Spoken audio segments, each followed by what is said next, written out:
This video has two parts. The first part will be me showing you all the different ways to combo your reses. The second part will be me explaining why most of these combos and interactions should stay in the game.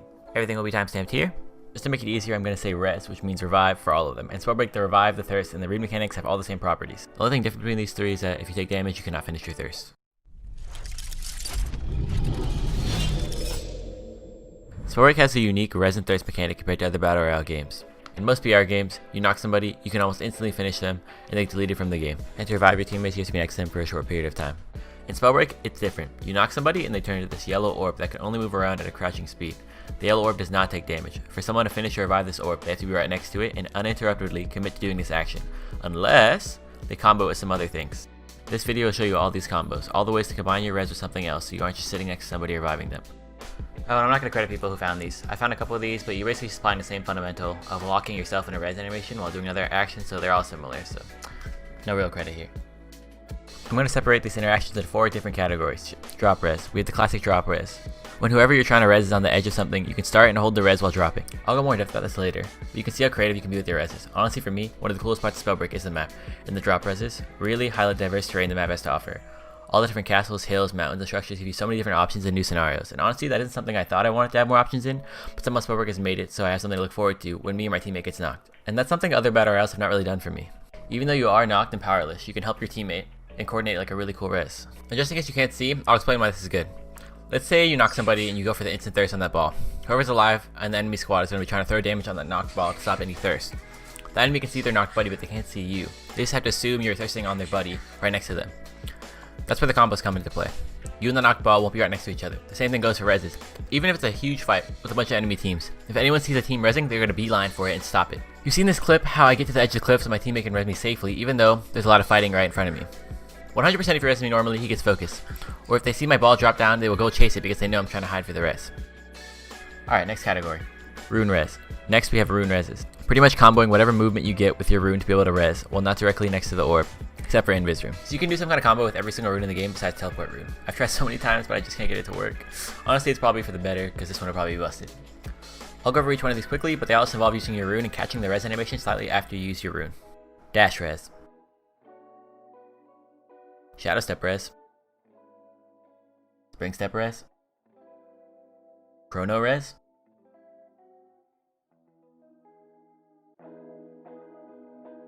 Featherfall res. Flight res.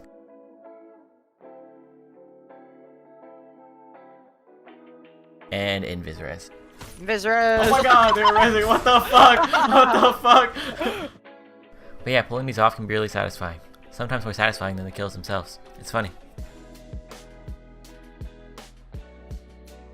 Moving on to class reses. Some of the classes give you tools which help you get some cool ways to res off. I'm going to go over each of these individually since there are less of them and they are more specific. We have updraft res. Catching the res as you get shot up from updraft lets you bounce in your tornado while resing. Tornado drag res. When you res a ball, it roots it in place. If you combo this with the pull you get from the tornado, you can pull it away from you. Oh, you see that? Oh, it actually worked. You see that? Set this up by yourself or using someone else's tornado. You cannot execute this with the scroll. Alacrity res. Using the sped up momentum for frozen alacrity, you can distance yourself from whoever you're trying to res. Cloud res. Entering your cloud and canceling the dash animation by starting the res animation.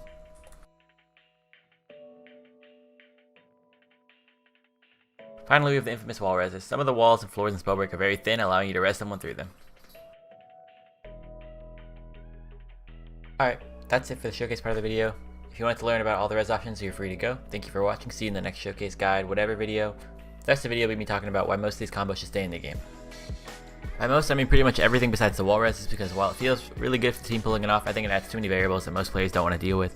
There's a possibility of making it common knowledge that the thin walls can get res, so people aren't dumbfounded when they see it, but I think it's just best these are removed. That's the general consensus I get from new player friends. They think all the other interactions are a cool part of the game except for wall res.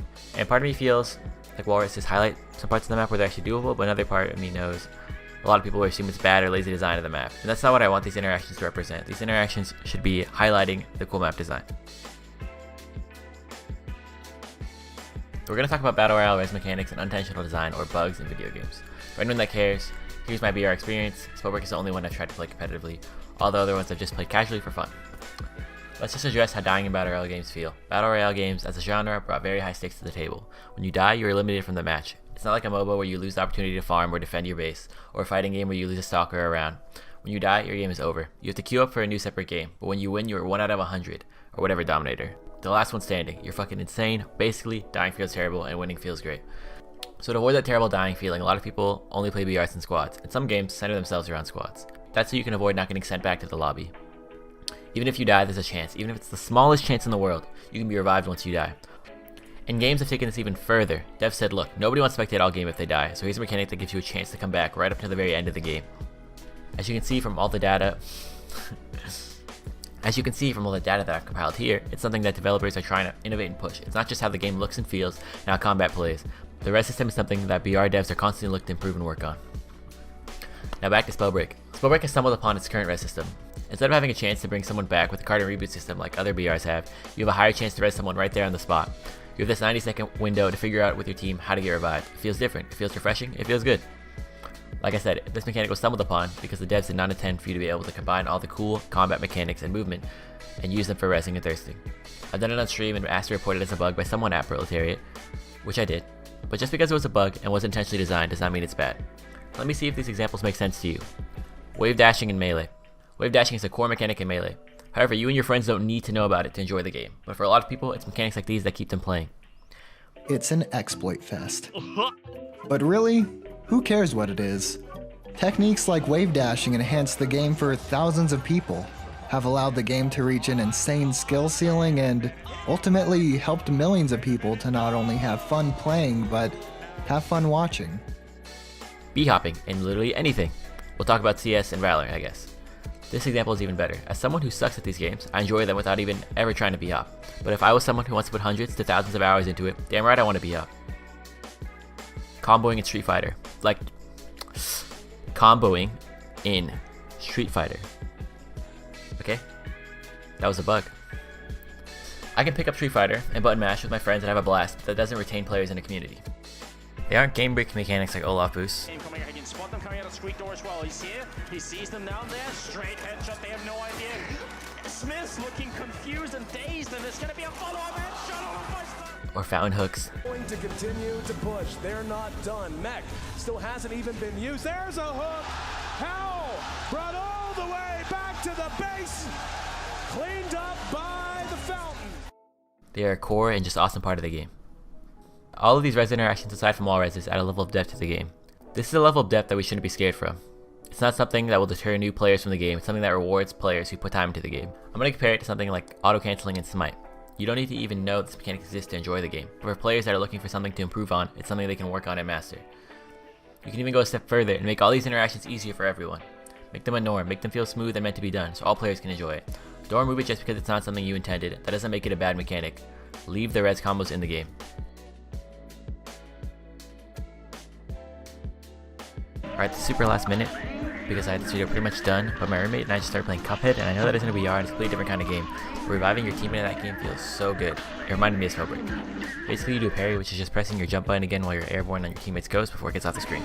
But it's just so satisfying. I mean this in the most genuine way possible. If you enjoyed the video, like it. If you didn't enjoy the video, dislike it. And give me constructive criticism in the comments below, please. I'm a streamer and this audio recording and video thing doesn't come naturally to me. It's honestly just not something I'm comfortable in yet, but I want to be. I'm going to practice recording audio for the next video because I know that I lisp and talk way too fast a lot of the time. Also, I said I would upload weekly while Spellbreak is down, so sorry this video is over a week late. These are the videos I'm working on, so subscribe if you want to see those. But yeah, thank you so much for watching, and I look forward to reading your feedback.